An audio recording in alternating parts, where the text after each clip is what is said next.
Greetings and welcome to Talk a Little, Learn a Lot, the American Society of Naval Engineers podcast. I am your host, Stephen Phillips. In this podcast, we talk a little and learn a lot about naval engineering while inspiring the next generation of STEM professionals. Today, I'm joined by the former Assistant Secretary of the Navy, Juan Garcia, to discuss the Fleet Maintenance and Modernization Symposium, which occurred last month. If interested, I recommend listening to episode 6 with Jessica Galassi, during which we introduced FMMS, and episode 10, in which Cheryl Jordan and I talked about the Innovation Theater at the symposium. And so we will return to that topic today in what is the third discussion of the Innovation Theater speakers and topics. But first, to introduce this guest. The Honorable Juan Garcia is a second-generation naval aviator whose family hails from South Texas. Garcia graduated from UCLA before earning degrees from Harvard Law School and Harvard's John F. Kennedy School of Government. Following graduation, he reported to Aviation Officer Candidate School and flight training, earning his Wings of Gold at Naval Air Station Corpus Christi. Garcia was stationed at NAS Barbers Point, Hawaii, and completed deployments to the Persian Gulf and Western Pacific. He also served overseas as flag aide to the Deputy Commander, U.S. Naval Forces Europe and London, deploying as part of Operation Allied Force. From 1999 to 2000, Garcia was selected to be a White House Fellow, serving as a special assistant to the U.S. Secretary of Education, followed by sea duty aboard USS Constellation. In 2002, Garcia returned to South Texas as a flight instructor at NAS Corpus Christi, and after transferring to the Navy Reserve, commanded Reserve Training Squadron 28. Garcia practiced law with a Corpus Christi firm beginning in 2004, and was elected to Texas House of Representatives in 2006, representing Nueces, Aransas, San Patricio, and Calhoun counties, and serving on the Agriculture and Veteran Affairs Committee. He was appointed by President Obama as the Assistant Secretary of the Navy, confirmed by the U.S. Senate, and served 2009 to 2015.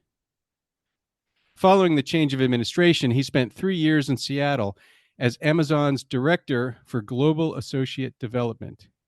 He is now Director at Deloitte in Washington, D.C., helping lead the firm's work on the Navy's manpower transformation. He has been a member of the Council on Foreign Relations and is on the board of directors for the Wounded Warrior Project.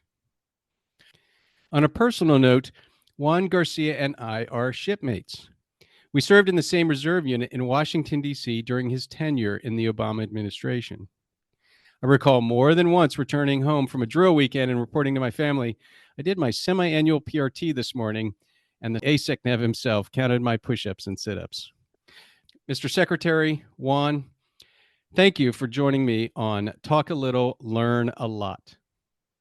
Hey, shipmate, Steve, great to see you again. Thanks for having me. And what I remember from counting your PRT numbers, you always maxed out. Indeed. And, right? That we had a couple members of Congress and some appointees. And if I could, I knew we were going to get a chance to catch up today, and it had me thinking about that unit. Can I share my favorite memory from that time? Absolutely. It was in this weird world where, I was one of the assistant secretaries by day, and then we'd get together for these drill weekends. And I remember had an opportunity, I'm pretty sure it was Lincoln, the way I remember it, around 2010, and flew out to see them off the West Coast. They were just finishing up Comp 2X. They're going to the war, and caught it out there. And that crew is peaked out. They are fired up, had a great session with the Chief's Mess, had a great all hands in the hangar bay with everyone who hasn't stand and watch. They are pumped. It's a beautiful Southern California sunset. It's a Friday, and I make my way up to the flight deck, and we do the rainbow, side boys to walk out. I could see my pennant waving in the air. Chest was all pumped out. Just felt great. I caught it back to San Diego. Take the red eye back to DC. I've got a set of khakis hanging in my car. and walk into our reserve unit. And I walk in, the very first thing I see, you remember the setup out there, and I the young do. officer says, "Hey, commander," back then, "Hey, it's your turn, whiz quiz, random urinalysis." Okay, hey, I got it. That's how this thing works. Yeah, And I yeah. complete the paperwork and take my little cup, and I'm marching off to the head. And this young 20-year-old says, "Hey, sir, gonna need to send a guide with you in case you've got any contraband with you." I go, "Wait a second, 12 hours ago, I'm sending this carrier off to war." Right, right. He's doing his job, and that's how it's supposed to work. And I know where I really fit into this organization. Holy cow. I remember, to your point, there were several appointees and there were congressmen and senators that were in that unit. And those that were reporting to the unit newly didn't know that. And so we were there like having coffee and reading the paper, and somebody comes in and they're a little disgruntled and they're rah, rah, rah, and they're making all these complaints and everything. And I walked up to him and I was like, "Commander, would you walk outside with me for a minute?" When I was first there, I was an 04. I was lieutenant commander. And he goes, "Okay." And I walked out and I said, "So the gentleman sitting next to me was the assistant secretary of the Navy, and across from me was the congressman on the House Armed Services Committee. And he got beat red." I said, "Just be a little bit careful before you." That's good gouge. Yeah. I always like to start by asking folks of their connection to naval engineering. The idea is that, so this is a podcast for the American Society of Naval Engineers. Presumably, everybody has some connection to naval engineering. There's something that they're passionate about that connects them to that. So, Juan, what is that for you? I'll tell you, I could pinpoint exactly when the light bulb went on for me. I was probably 12 years old as my dad's Tiger on Constellation. You know the drill. I met them at Pearl to ride back for a week to San Diego. And by the way, 20 years later, he was my Tiger on Constellation. But that first time as a kid, and just trying to wrap a 12-year-old mind around these steam catapults that are launching and recovering in minute intervals, and how this thing works, and what that slamming sound is every minute, and making my way down there and seeing these sailors, and you could barely see your hand in front of your face with the steam. How does this work? Tell me more. It was fascinating. It started this obsession I think a lot of us have with the whole idea of an aircraft carrier. Years later, 30 years later, we were both in uniform at the time, but you will remember that we were late on Ford, right? And it was getting a lot of attention, not only in the Navy world, but across the country. And as you know intimately, Ford is this first in its class, just jaw-dropping, mouth-watering new technology with the emails and all that stuff. But the headline that Americans were reading every day was, the Navy can't figure out elevators on their new carrier. And as you make your way across America representing the Navy, it's hard to explain to the man on the street, "No, you don't understand. This elevator can survive a level of battle damage and still produce and bring weapons to where they need to be. That's just unimaginable." It's so all that to say that the candle, lit for me as a kid, and I'm still you just think there's nothing as cool as both the shape and the mechanics that make a naval aircraft carrier, one of 11 in the world, operate.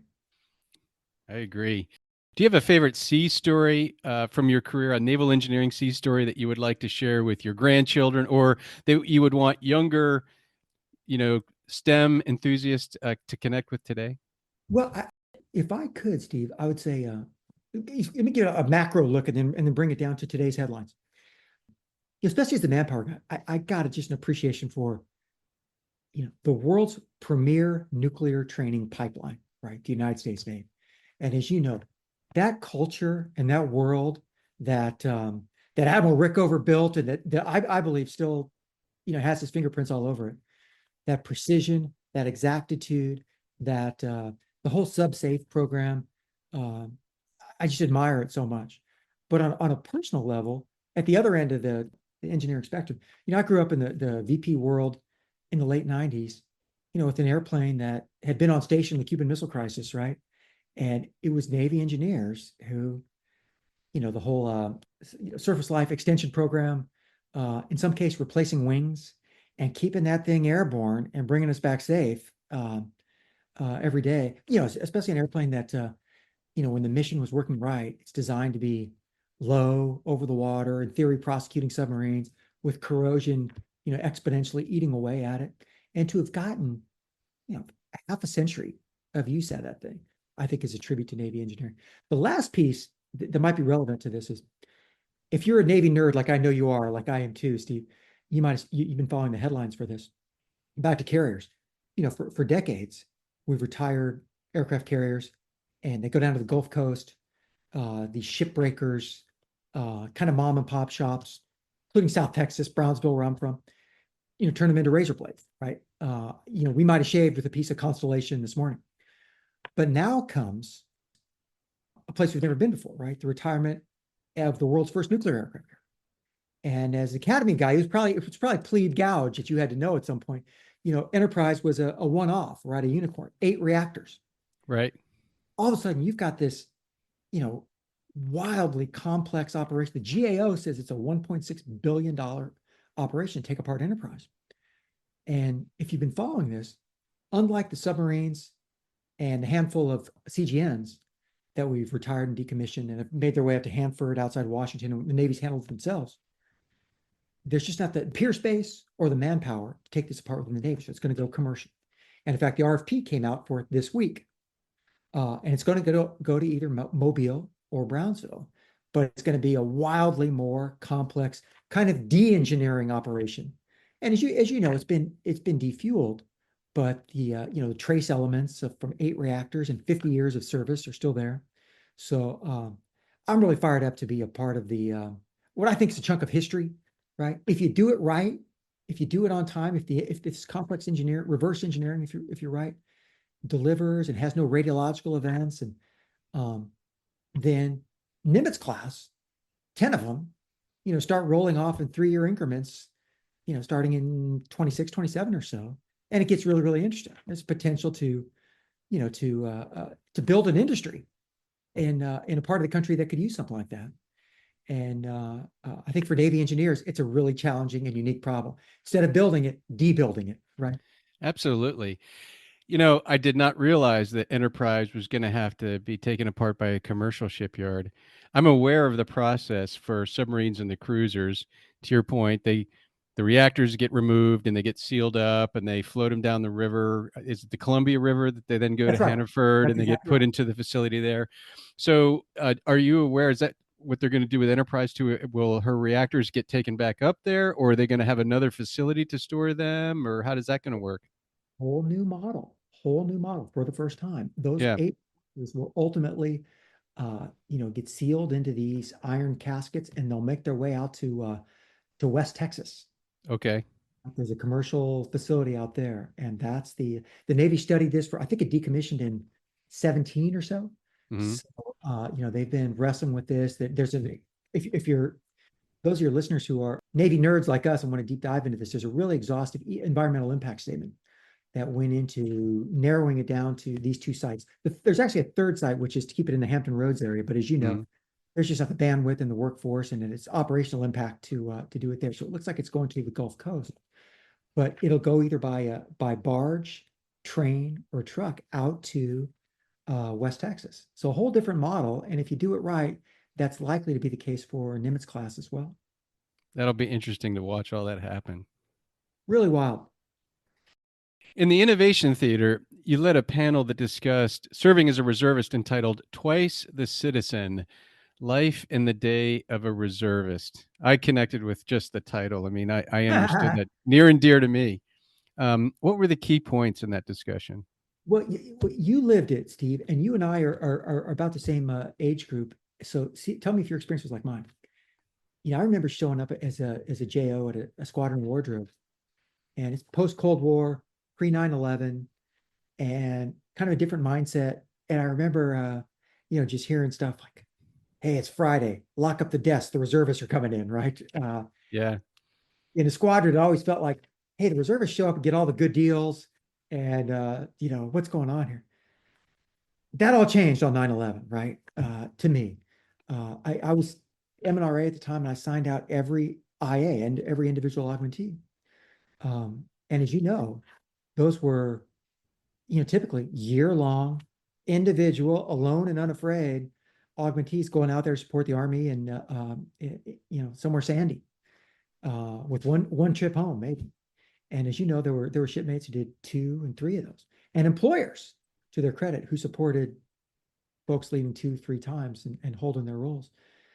So I think that whole mindset on reservists and guard members has changed. And we're both DMV residents. Look no further than Arlington at all the guard members and reservists over the last 20 years. So the mindset has changed, and that panel I thought was a great example. We had there's a he happens to be a colleague who works with me as well. Mark Letter is wearing 2 stars, right? And as a Navy rear admiral. But a lot of our folks at Deloitte, they don't know that, right? And it's this weird world where I hope what folks take from it is, hey, that colleague you asked to make us a PowerPoint slide deck today, or make sure the table was ready for the brief, might also be wearing stars in their other job. And Absolutely. right. We also had a chief on that panel who had quietly, he's a CB, and worked in landscaping in his ground job, and said, hey, the money at this point really didn't make sense for him, but he was just drawn to mentoring young sailors, right? You know it, you've lived it. There's a couple things that are like gravity. They're going to happen. Reserve weekends is when the weather will be best. That's when every family event will be. That's when anniversaries come. That's when birthdays come.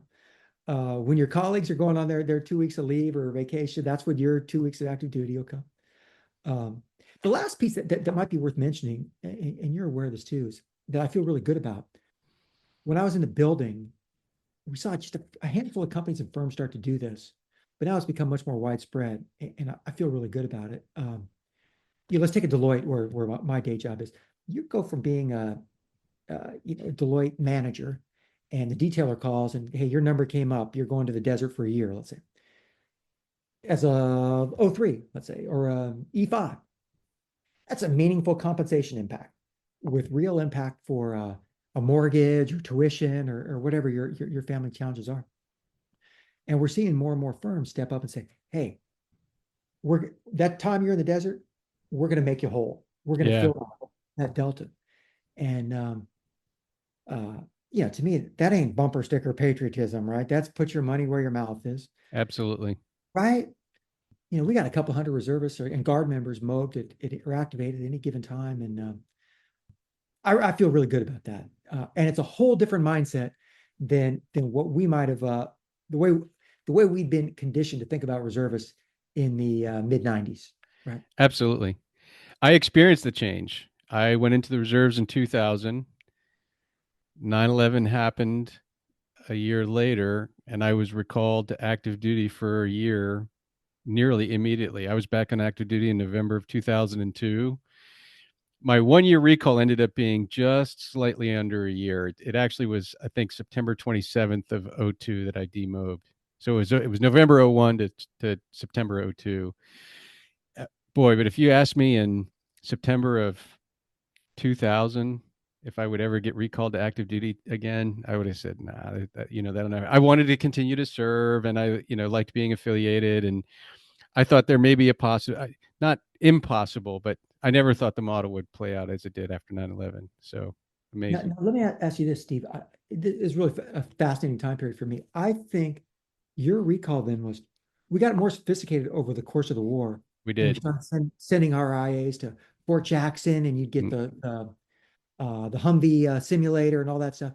But I think you were early recall who probably got very little, if any, of that.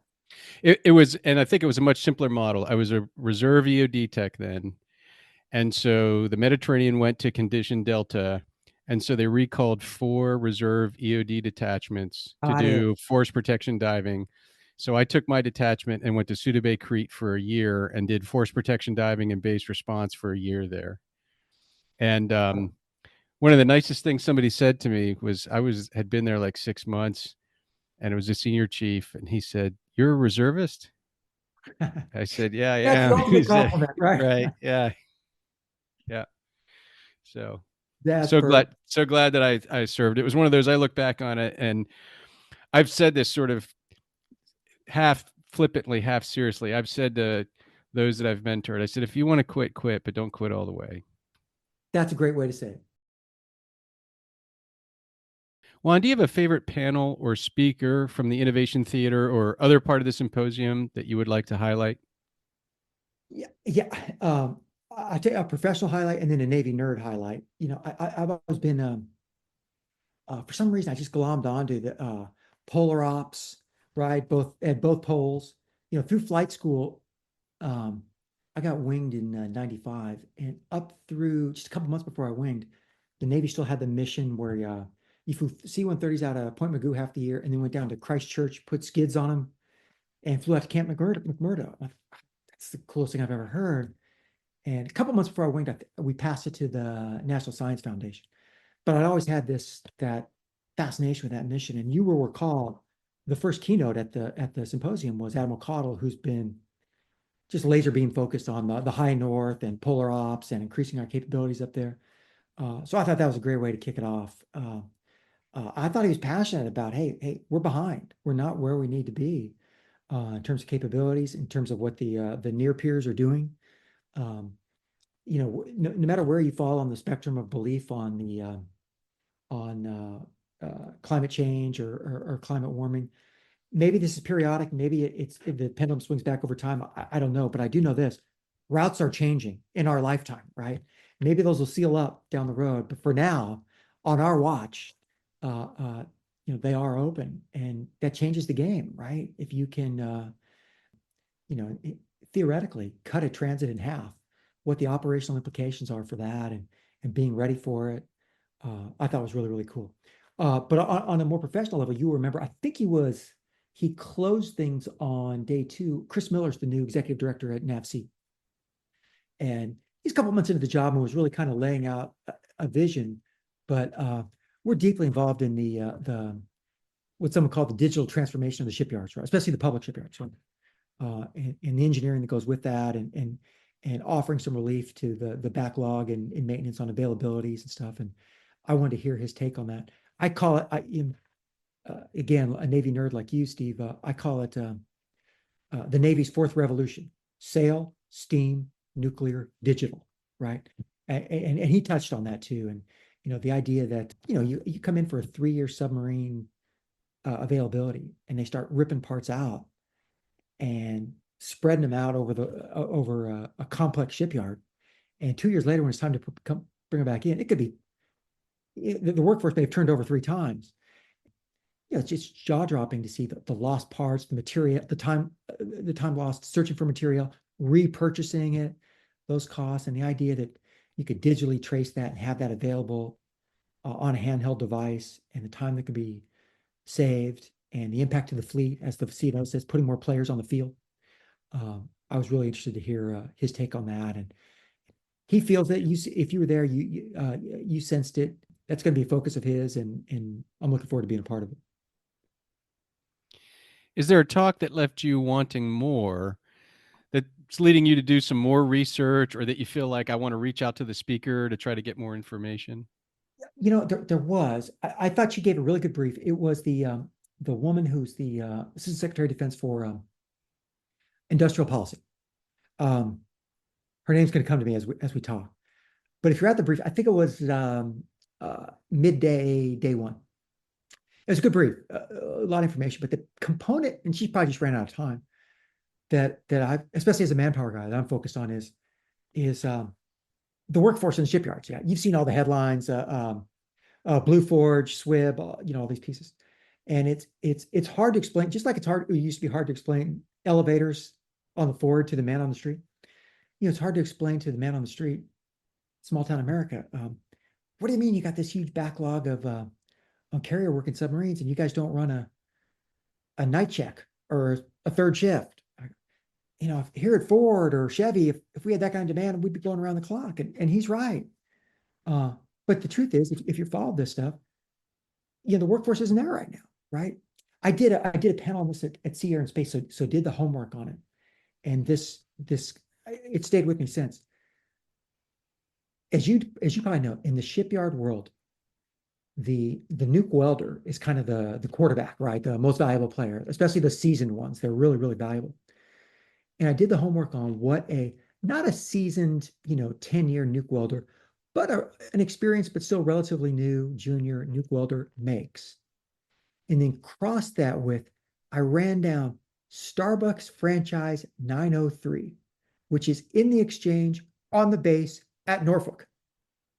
And at the time, this was, last spring, Sierra Space, they're hiring shift managers at more than that nuke welder's making, on the Oh, other side no. of the deal. Yeah. And it's not sweaty. There's, it's not dirty. It's all the coffee you can drink. And Starbucks is throwing in access to college and healthcare. It's just a tough formula, right? Yeah. We got to find the compensation model and the motivation and the rationale. And, to not to geek out on you here, but to me, I'd like to tie that shipyard workforce challenge to the uniform recruiting challenge.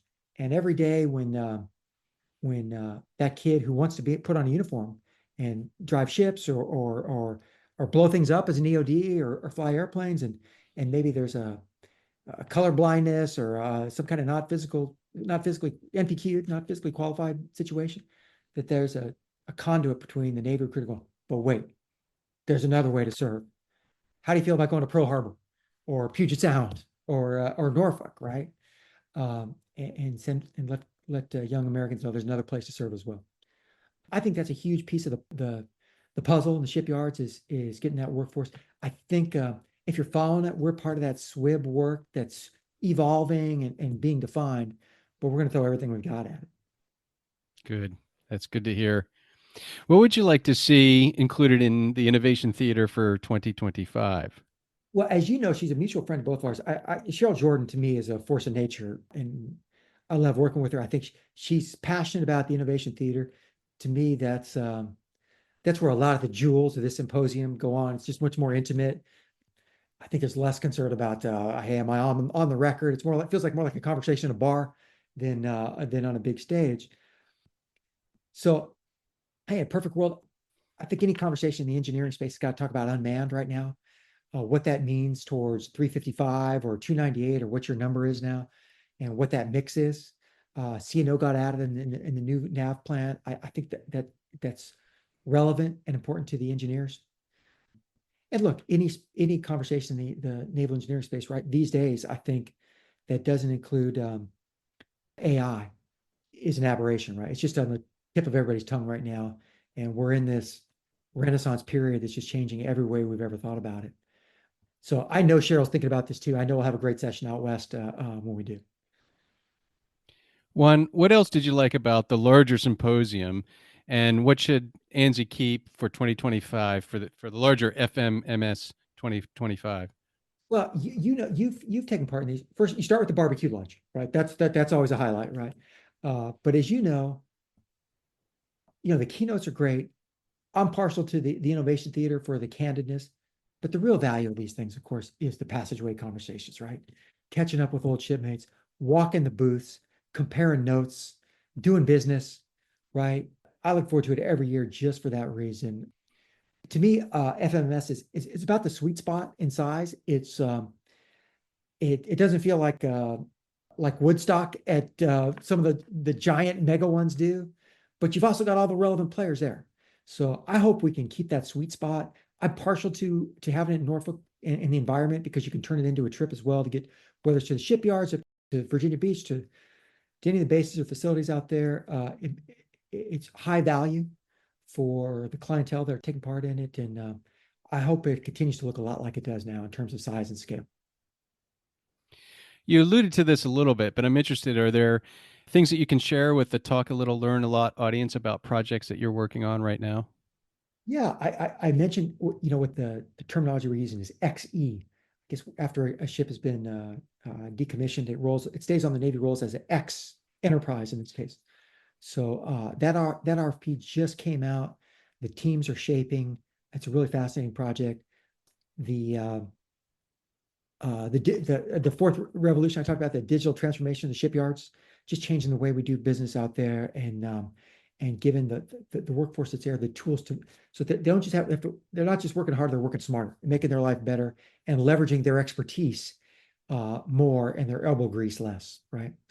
And then the last piece I think is relevant as well to the whole naval enterprise and to naval engineering, and that's a recruiting challenge, right?